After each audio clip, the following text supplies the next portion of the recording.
గ్రాముల బంగారాన్ని విడిపించి ఆ రోజు ఆన్లైన్ రేటుకే మేము కొంటాం. Sharma gold company. నమస్తే, వెల్కమ్ టు సుమన్ టీవీ. నేను మీ యామ్ని. ప్రస్తుతం మనతో ఉన్నారు ప్రముఖ ఆధ్యాత్మికవేత్త, జ్యోతిష వాస్తు నిపుణులు, దైవజ్ఞ బ్రహ్మశ్రీ వీరాపురం సుబ్రహ్మణ్య స్వామి గారు ఉన్నారు. గురుగారితో మనం మాట్లాడదాం. నమస్కారం గురుగారు. శుభాశీస్సులండి. గురుగారు, ఇప్పుడు పూర్వకాలంలో కొంతమందికి జాతకం అంటూ ఉండదండి, అంటే పుట్టిన తేదీ అవన్నీ మర్చిపోతూ ఉంటారు. సో అలా మర్చిపోయిన వాళ్ళకి మీరు ఏ విధంగా అసలు జాతకం చూస్తారండి? ఇది భవిష్యత్తు. భవిష్యత్తు అంటే మన జీవితం, మన జీవన విధానానికి ఇదొక మార్గాన్ని సూచిస్తుంది. అయితే కష్టాలు నష్టాలన్నిటినీ కూడా మనం ముందే తెలుసుకొని వాటి అన్నిటి నుంచి కూడాను తప్పించుకు తిరుగువాడు ధన్యుడు సుమి అంటే అదృష్టవంతుడుగా అభివృద్ధి చెందడానికి మనకు జాతకం అనేది ఉపయోగపడుతుంది. భవిష్యత్తు జాతకం అనేది జ్యోతిష్యం. జ్యోతిష్యం అంటే మన జీవితాన్ని వెలిగించుకోవడం, మన యొక్క జీవితాన్ని, మన యొక్క భవిష్యత్తుని అభివృద్ధి చేసుకోవడం అన్నమాట. అయితే ఇది ప్రతి ఒక్కరు కూడాను పూర్వం నుంచి కూడా కొంతమందికి కూడా గుర్తుండదు సరిగ్గా. లక్ష సంవత్సరాల నుంచి కూడాను, కోట్ల సంవత్సరాల నుంచి కూడాను ఎవరైనా కూడా అప్పుడు ఇంకా ఎక్కువగా ఉండేది, ఇప్పుడు ఇంకా తక్కువైంది. అప్పుడు పుట్టగానే ఏ నక్షత్రంలో పుట్టారు, ఏ గడియలో పుట్టారు, అంటే ఏ లగ్నంలో పుట్టారు, ఏ వారం పుట్టారు, ఏ తిథిలో పుట్టారు, అదే ఏ నక్షత్రంలో పుట్టారు, ఇవే కాకుండా ఏ గడి అంటే అమృతకాలమా, లేకపోతే వర్జమా, లేదా దుర్ముహూర్తమా, లేకపోతే ఏమిటి, అన్నిటిని కూడా చూసుకొని వాటి నుంచి రాబోయే సమస్యలు ఏంటి, జరగబోయే మంచి ఏమిటి, చెడు ఏమిటి అనేది కూడా ముందే పుట్టినప్పుడే దాన్నే బిడ్డొచ్చిన వేళ, గొడ్డొచ్చిన వేళ. అంటే గొడ్డు, మనం ఇంటికి ఒక గొడ్డు జంతువుని తెచ్చుకున్నా కూడా అది వచ్చిన వేళ విశేషం మనకు కలిసి వస్తుంది బాగుంటే. లేదనుకోండి, అది వచ్చిన వేళ విశేషం అన్ని నష్టాలే జరుగుతాయి.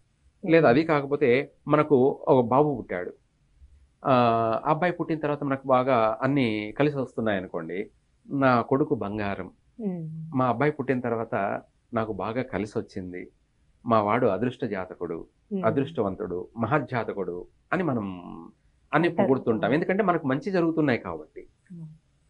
అదే వాడు వచ్చిన తర్వాత అన్ని నష్టాలే జరుగుతున్నాయి అనుకోండి, వాడు పుట్టిన తర్వాత ఉన్న ఉద్యోగం పోవడము, లేకపోతే ఉన్న ఆస్తులన్నీ పోవడము, లేకపోతే కుటుంబంలో తండ్రి చనిపోవడము, తల్లి చనిపోవడము, లేకపోతే ఎవరైనా చనిపోవడము, ఇట్లా ఒక్కొక్కటి కాదు అనేకమైన సమస్యలు నెగటివ్ ఏర్పడుతున్నాయి అనుకో, వాడిని తిడతారు, దరిద్రుడు, నా కొడుకు పుట్టిన తర్వాత మా జీవితం, మా సంసారం అంతా నాశనం అయిపోయింది అని చెప్పేసి వాడిని తిడుతూ, ఇట్లా అనేకమైనటువంటి కూడా జరుగుతూ ఉంటాయి.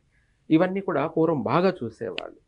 ఆ తర్వాత రాను రాను మళ్ళీ ఈ మధ్య కొంత, అంటే ఒక 20-30 సంవత్సరాలకు పూర్వం, అంటే ఒక 50 సంవత్సరాల వరకు సరిగ్గా అంతగా పట్టించుకోలేదు. మళ్ళీ ఇప్పుడు కాస్త మళ్ళీ బాగా చూస్తున్నారు. అయితే ఏంటి అంటే, పుట్టిన డేట్ ఆఫ్ బర్త్ అనేది ఏంటంటే మనకు తెలుగులో ఉంటుంది ముఖ్యం. ఏ సంవత్సరం, సపోజ్ ఇప్పుడు ఇది శోభకృతనామ సంవత్సరం, దీన్ని ఇంగ్లీష్లో 2023-24 అంటారు అనుకోండి. శోభకృతనామ సంవత్సరం అనేది మనకు తెలుగు సంవత్సరం. అలాగే మాసం, ఏ మాసం అంటే ఇది పాల్గొన మాసం. పాల్గొన మాసంలో పక్షాలు 2 ఉంటాయి, శుద్ధ పక్షమా లేదా బహుళపక్షమా. 15 రోజులు శుద్ధపక్షము, 15 రోజులు బహుళపక్షం. బహుళపక్షం అంటే పౌర్ణమి అయిపోయినాక అమావాస్య 15 రోజులు బహుళపక్షం. ఇక్కడ అమావాస్య నుంచి పౌర్ణమి వరకు శుద్ధపక్షం, శుక్లపక్షం అని పిలుస్తారు. అయితే ఆ పక్షంలో ఏ తిథి అనేది మనకు 1-2 ఇంపార్టెంట్. ఆ తిథి ప్రకారంగా మనం చూసుకోవాలి. ఇవన్నీ కూడా చూసుకొని ఆ జాతకాన్ని మనం అదృష్టవంతుడా లేకపోతే దురదృష్టవంతుడా, ఇవన్నీ కూడా మొత్తం అన్ని రాసి తన నిర్ధారణ చేసి, ఒకవేళ తన పుట్టిన సమయాన్ని బట్టి ఏదన్నా గండాలు, దోషాలు, నష్టాలు ఉన్నట్టయితే ముందుగానే తెలియచేయాలి. అది ఉన్నది ఉన్నట్టే తెలియచేయాలి. ఎందుకంటే పుట్టిన బిడ్డకే ఆయుష్ లోపం ఉందనుకోండి, తనకి తెలియచేస్తే దాని గురించి దానికి రెమెడీ ఉంటుంది, మృత్యుంజయ హోమం లేదా ఇంకా ఏదైనా. అది చేయడం వల్ల బాల్యంలోనే చనిపోయేవాడు ఇంకా కొంతకాలం జీవించే అవకాశం ఉంటుంది. ఆ గండం అనేది వైతొలిగిపోతుంది.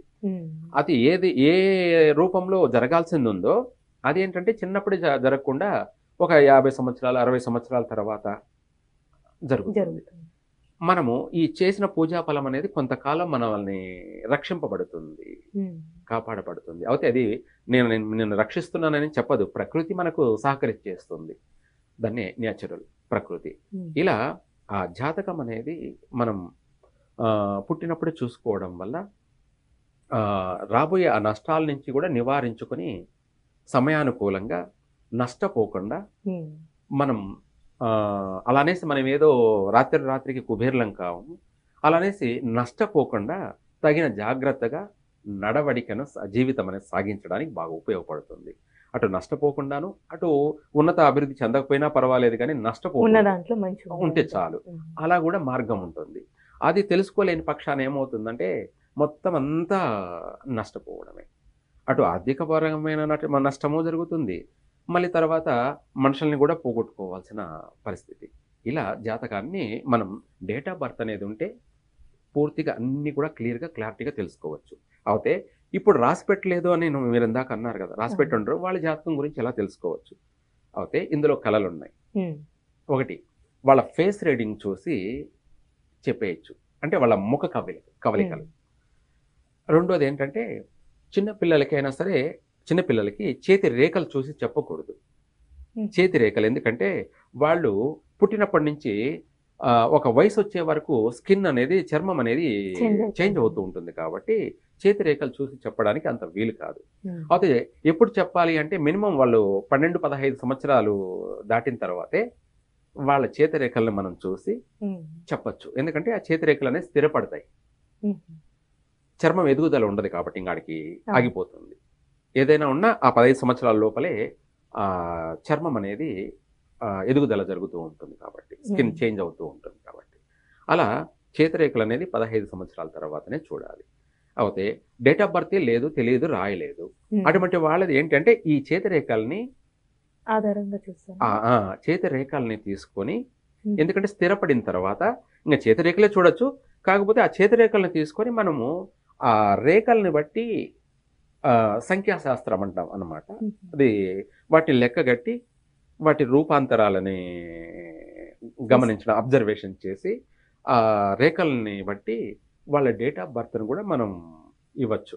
అంటే ఏ సంవత్సరం పుట్టారు, ఏ నెల పుట్టారు, ఏ డేట్న పుట్టారు, ఏ సమయంలో పుట్టారు ఇవ్వచ్చు. అది చాలా మందికి ఇచ్చాము. అయితే అందరికీ కూడా వస్తాయంటే చెప్పలేను, నమ్మకం లేదు. ఎందుకంటే చేతిరేఖల్లో కూడా అవి చికాకుగా ఉంటాయి అన్నమాట, అంటే క్లారిటీ లేకుండా ఉంటాయి. అటువంటి వాటిని కరెక్ట్గా ఇవ్వలేం. కొంతమందికి కరెక్ట్గానే ఇవ్వగలిగాం, ఎందుకంటే మనము ఆ రేఖలు తీసుకొని మనం వాళ్ళ జాతకాన్ని ఇచ్చినప్పుడు మనం చెప్పినటువంటి వారము, మనం చెప్పినటువంటి పండగ, పలానా దీపావళి రోజు, అమావాస్య రోజు నువ్వు పుట్టావు అంటే అప్పుడు వాళ్ళు కూడా నిజమేనండి, మా అమ్మగారు అంటుండేవాళ్ళు అమావాస్య రోజు దీపావళి ఎప్పుడు పుట్టా అంటే ఇట్లా ఏదైనా ఒక గుడ్డి గుర్తుగా వాళ్ళకి లెక్కలు ఉంటాయి అన్నమాట.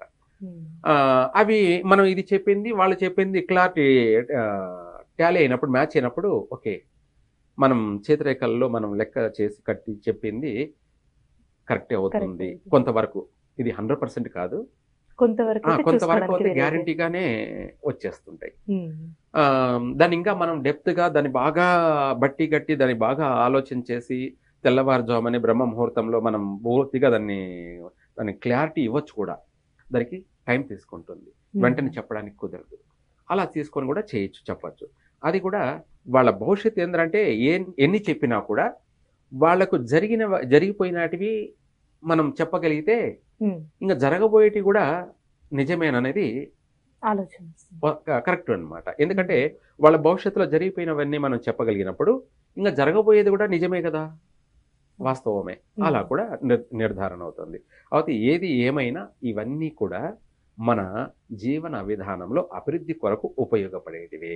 అయితే మన అభివృద్ధి అనేది ఆగిపోకుండా కష్టాలు నష్టాలను పడుతూ వాటిలో కొట్టిమిట్టాడుతూ ఉండకుండా కాస్త మనిషి రిలాక్స్, అభివృద్ధి చెందడంలో ఆర్థిక పరంగాను అభివృద్ధి చెందడం, మానసికంగా కొంతవరకు ప్రశాంతంగా ఉండడానికి, కుటుంబంతో కలిసి సఖ్యతగా ఒకరి పట్ల ఒకరు ఒక అనుబంధంతో కూడుకొని కుటుంబం అంతా కూడా కలిసి అభివృద్ధి చెందేదానికి ఉపయోగపడేదే ఈ యొక్క జ్యోతిష్యం.